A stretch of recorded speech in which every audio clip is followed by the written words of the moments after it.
On November 30th, Caitlin got up early to go to work. Kirby was still asleep in bed. Caitlin got up and she drove her daughter Enola to her friend Bailey Reese's house in Boonville for her to keep while Caitlin was at work. And throughout the afternoon, you'll see that Caitlin and Kirby exchanged text messages. Kirby's last text, the last communication from his phone, was at 6:37 p.m. on November 30th.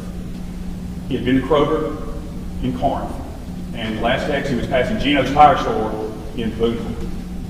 Caitlin asked him, where is he? He's at Gino's. He's headed home. It's probably about a 10 to 15 minute drive from Gino's in Boonville to Kirby's home on County Road 600. So he's going to get home about 7 o'clock. And again, critical to this is there are no more communications coming from Kirby after 6:37. You've got people trying to text him, you've got people trying to call him with no response. So he goes dark after 6:37.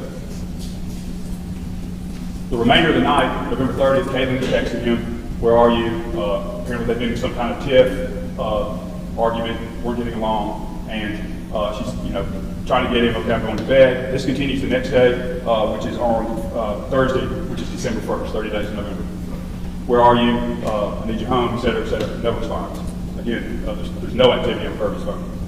This continues to the 1st, and up until 12:30 on the 2nd, which is a Friday. At 12:30, Caitlin discovered Kirby's body underneath the tarp and the toolbox. She was on the phone with Maddie Jane, who is Kirby's mother, and she called 911, and the investigation ensued from that point.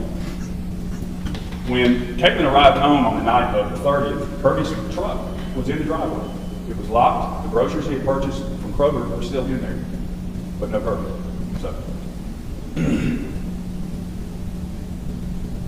according to Karen and Jeff, they came back to Mississippi on Saturday, December 3rd. The funeral was December 17th, 2022, and they went back to Virginia, all three, on December 20th.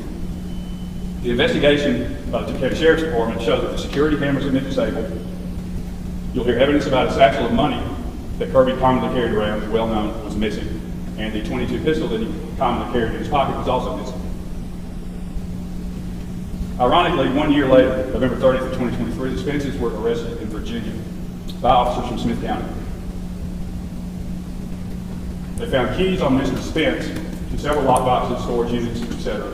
And those lockboxes and storage units were searched pursuant to search warrants. And in those lockboxes, we contend, were items that belonged to Kirby Carpenter.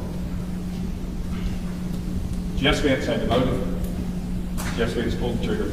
Jeff Spence murdered Kirby Carpenter. His defense is he wasn't there. We will prove otherwise. Thank you.